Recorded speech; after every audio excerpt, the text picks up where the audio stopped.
नमस्कार। PP news line के prime time में आप सबका स्वागत। मैं हूं रजनी अनुभव। आइए सबसे पहले नजर डालते हैं आज दिन भर की प्रमुख सुर्खियों पर। कश्मीर पर पत्थरबाजों पर कसा शिकंजा, पीएसए के तहत होगी कार्यवाही।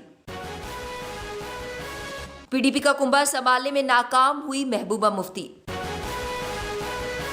भूस्खलन के चलते एहतियातन 23 मार्च को जिला रामबन से वाहनों के गुजरने पर पाबंदी। और जम्मू कश्मीर में कोरोना संक्रमण के मामले आना जारी। अब समाचार विस्तार से। पहले एक नजर आज के मुद्दे पर।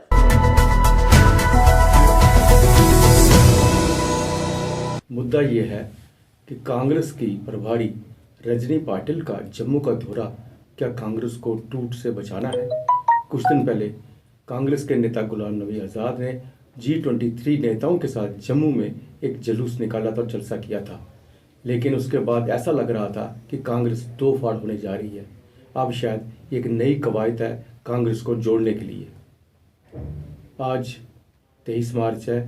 पीपी न्यूज़ लाइन शहीद आजम भगत सिंह, राजगुरु सुखदेव को उनको श्रद्धा सुमन भेंट करते हैं। इन शहीदों की याद में हम सभी नमन करते हैं।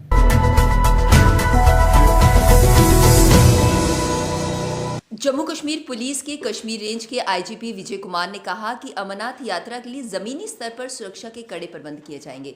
दिन रात सीसीटीवी कैमरा और ड्रोन कैमरा से मॉनिटरिंग की जाएगी ताकि यात्रा के दौरान कोई अप्रिय घटना ना घटे। आईजीपी ने इस वर्ष यात्रा की सुरक्षा ग्रिड को और मजबूत किया जाएगा। यात्रा मार्गों पर 24 घंटे सुरक्षा बलों के जवान पेट्रोलिंग पर रहेंगे। आईजीपी विजय कुमार ने कहा कि आने वाली गर्मियों के लिए हम पूरी तरह से तैयार हैं। इसके लिए योजना भी तैयार कर ली गई है। इसके तहत नाकों में बढ़ोतरी की जाएगी, कुछ कैंप शिफ्ट किए जाएंगे और बाहरी राज्यों में चुनाव संपन्न होने के बाद अतिरिक्त फोर्स बुलाई जाएगी और कमियों को दूर करने की कोशिश की जाएगी ताकि सुरक्षित यात्रा करवाई जा सके। आईजीपी ने यह भी सुनिश्चित किया कि यात्रियों को किसी प्रकार की कोई दिक्कत पेश नहीं आएगी। पीपल्स डेमोक्रेटिक पार्टी का कुंभा संभालने में जुटी महबूबा मुफ्ती की तमाम कोशिशें नाकाम साबित हो रही हैं। सोमवार को एक बार फिर श्रीनगर नगर निगम में पीडीपी के 2 पार्षदों ने पार्टी से इस्तीफा देने का ऐलान कर दिया।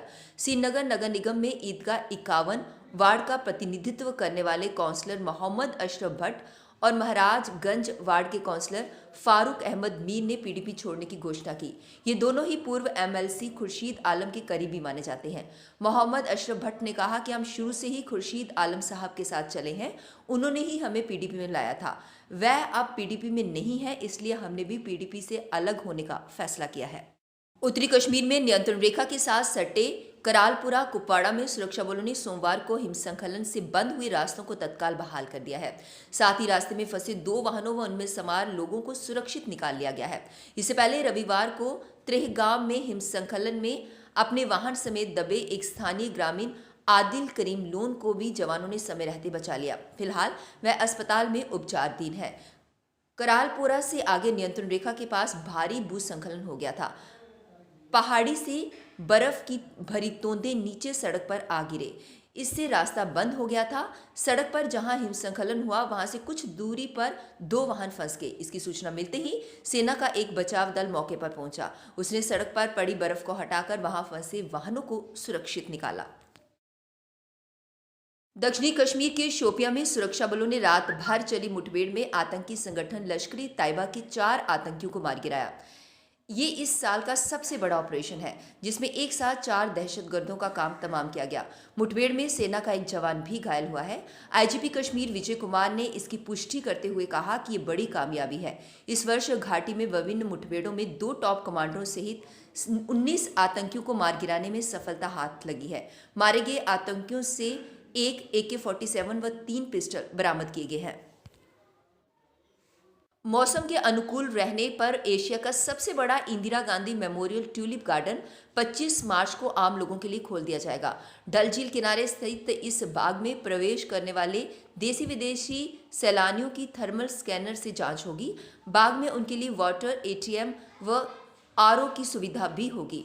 सैनिटाइजर भी मिलेगा, लेकिन खाद्य पदार्थ नहीं मिलेंगे। फ्लोरिकल्चर विभाग के निदेशक फारूक अहमद ने बताया कि ट्यूलिप गार्डन 25 मार्च को खोलने का फैसला किया गया है, लेकिन ये सब मौसम पर निर्भर करेगा। अगर मौसम अनुकूल नहीं हुआ तो ये तिथि आगे बढ़ाई जा सकती है। हालांकि बाग को खोलने की तैयारी पूरी है।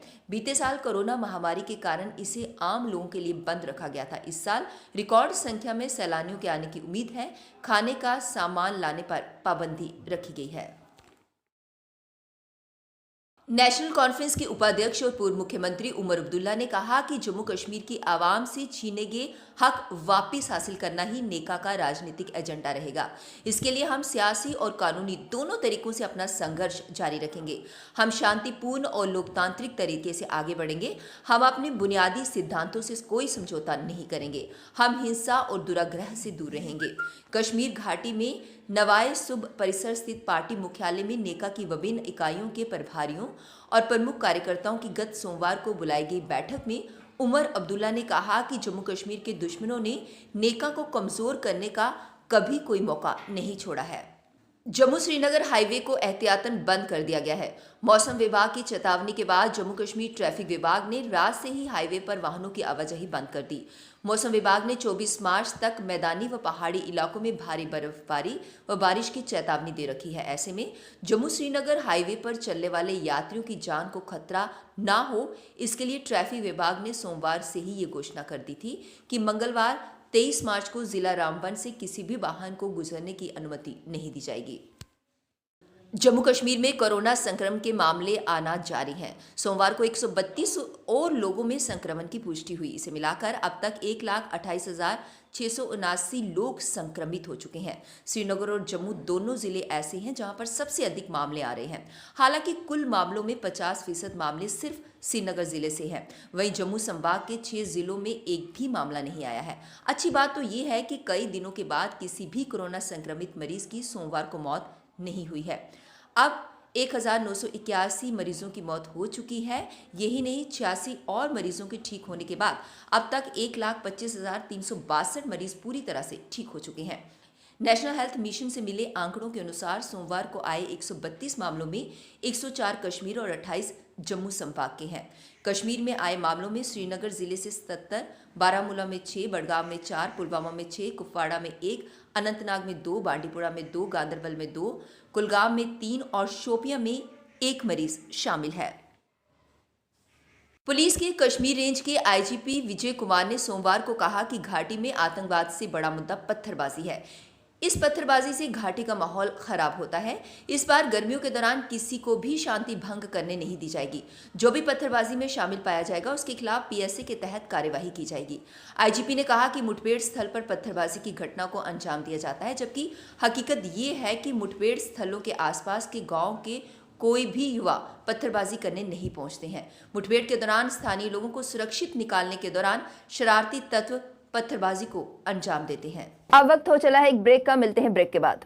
मजबूती की पहचान ACC cement, Messrs Bishandas Jaswal and sons, authorised stockist, ACC cement, 45 transport Nagar, Jammu. Break के बाद बढ़ते हैं अगली बड़ी खबर की तरफ। 23 मार्च को देश भर में शहीदी दिवस के रूप में मनाया जाता है। आज ही के दिन सन 1931 में भगत सिंह, सुखदेव और राजगुरु को अंग्रेज सरकार द्वारा फांसी दी गई थी। भारत की आज़ादी के लिए अपने प्राणों की आहुति देने वाले वीर भगत सिंह, सुखदेव और राजगुरु को आज के दिन सारा देश उन्हें याद कर श्रद्धांजलि अर्पित कर रहा है और इसी को लेकर कई जगहों पर कई कार्यक्रमों का आयोजन भी किया जा रहा है। इसी को लेकर आज ज्यूल चौक में भी कार्यक्रम का आयोजन किया गया। इस मौके पर भाजपा के युद्धवीर सेठी व कई वरिष्ठ नेता मौजूद थे। हमारे भगत सिंह, शहीद भगत सिंह ने ठोका था और उसके बाद ही हमें आज़ादी का दिन प्राप्त हो सका।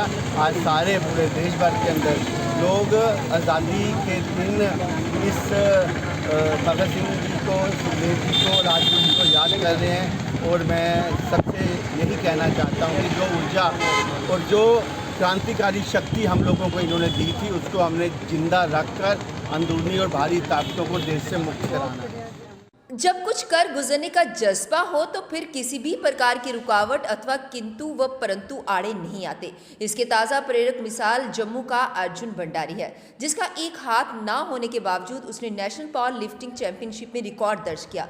ये वास्तव में आजकल के युवाओं, विशेषकर उन युवाओं के लिए एक अनूठी मिसाल है जो कि किसी भी प्रकार की शारीरिक कमी के कारण आगे बढ़ने में खुद को रोक लेते हैं। बताना जरूरी होगा कि इस युवा अर्जुन भंडारी ने जम्मू में हुई एक प्रतियोगिता में गोल्ड मेडल अर्जित किया और वह आने वाले दिनों में एक और प्रतिस्पर्धा में ऑस्ट्रेलिया जाने की तैयारी में लगे हुए हैं। अर्जुन भंडारी आर्थिक स्थिति उनकी कमजोर है, इसलिए ये जरूरी है कि समाज के समर्थ लोग अर्जुन भंडारी को आर्थिक मदद देने के लिए आगे आए। त्रिमूर्ति बलिदान दिवस के मौके पर अखिल भारतीय विद्यार्थी परिषद जम्मू यूनिवर्सिटी द्वारा ब्लड कैंप का आयोजन किया गया। इस मौके पर विभिन्न अतिथियों द्वारा आयोजित ब्लड कैंप के लिए एबीवीपी की सराहना की गई। कहीं न कहीं उनके मन में ई hospital employees association Jammu division ने पिछले 36 महीनों से वेतन ना मिलने पर विरोध जताया। उन्होंने कहा कि कोर्ट ने भी उन्हें 1 महीने के अंदर सैलरी रिलीज करने का ऑर्डर दिया था, पर कोर्ट के ऑर्डर की अवहेलना करते हुए हॉस्पिटल प्रशासन द्वारा उन्हें वेतन मुहैया नहीं करवाया गया। उन्होंने कहा कि कोरोना काल में 24 घंटे एज ए कोरोना वॉरियर्स के तौर पर उन्होंने काम किया, पर आज 36 महीने हो गए हैं, उन्हें अभी तक वेतन नहीं मिला। उन्होंने गुहार लगाते हुए कहा कि जल्द से जल्द उनकी सैलरी रिलीज की जाए ताकि वे अपने परिवार का पालन पोषण कर सकें। वो इनका सिस्टम हमारा खराब हो जाएगा, लेकिन सर इनको उन्होंने कोई रिस्पांस भी नहीं दिया उनका। यहाँ तक कि आप हमारे डीडीओ साहब से पूछ सकते हैं कि इनकी सर्विस आज देखो यहाँ पे लोग कितने सफ़र कर रहे हैं। हमारी ओपीडी जो है वो टोटली मतलब बंद हो चुकी है। ओपीडी में जो स्लिप्स करती टोटली मैनुअल काम चल रहा है। कल एमरजेंसी भी यहाँ पे स्टार्ट हो जाएगी। कोरोना की जो एंट्रीज ऑनलाइन थी वो भी टोटली बंद हो गई हुई है। हम फ्री का काम नहीं कर सकते। या तो हमें बताइए कि हमारे जब तक, और मैं एक और कहना चाहूँगा कि जब तक कोई हमें आश्वासन नहीं मिलेगा कि हमारी सैलरी कब तक आएगी कब तक नहीं आएगी।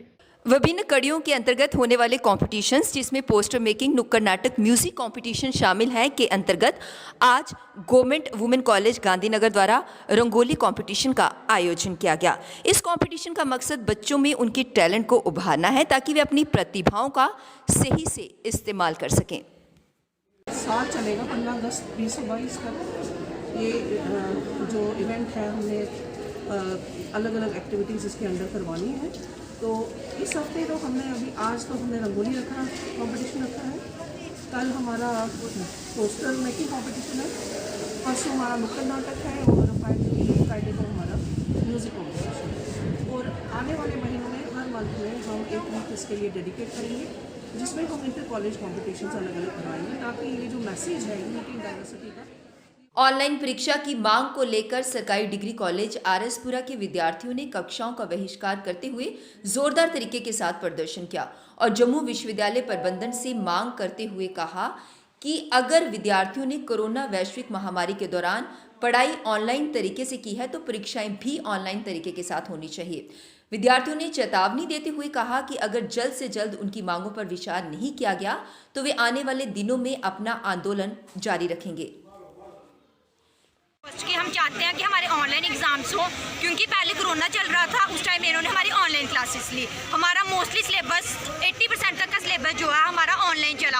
अब इन्होंने 2 महीने कॉलेजेस लगाई हैं, तो अब 4G चल रहा है साथ में, तो अब कह रहे हैं कि हम ऑफलाइन एग्जाम्स दें। तो ये हमारे साथ नाइंसाफी है। तो हम चाहते हैं सिर्फ हमारे online exam. PP news line के प्राइम टाइम के आज के इस अंक में बस इतना ही। मुझे और मेरी पूरी टीम को दीजिए इजाजत और आप देखते रहिए पीपी न्यूज लाइन। नमस्कार। जम्मू में आई टेस्टिंग की साइंटिफिक और मॉडर्न टेक्नोलॉजी के लिए हमेशा याद रखें जेम ऑप्टिशियंस, जहां पर रखा जाता है आपकी हर जरूरत का ख्याल। Gem opticians with the facility of eye exercise, A scan, biometry, pachymetry और ऑटोमेटेड फील्ड एनालाइजर। और हाँ, हमारे यहाँ बढ़िया क्वालिटी के ब्रांडेड स्पेक्टिकल्स, सनग्लासेस और कॉन्टेक्ट लेंसेज मिलते हैं। आपका भरोसेमंद एक ही नाम, Gem opticians Gandhinagar. Gem opticians Nai Basti, Gem opticians Amphalla, Gem opticians Trikuta नगर।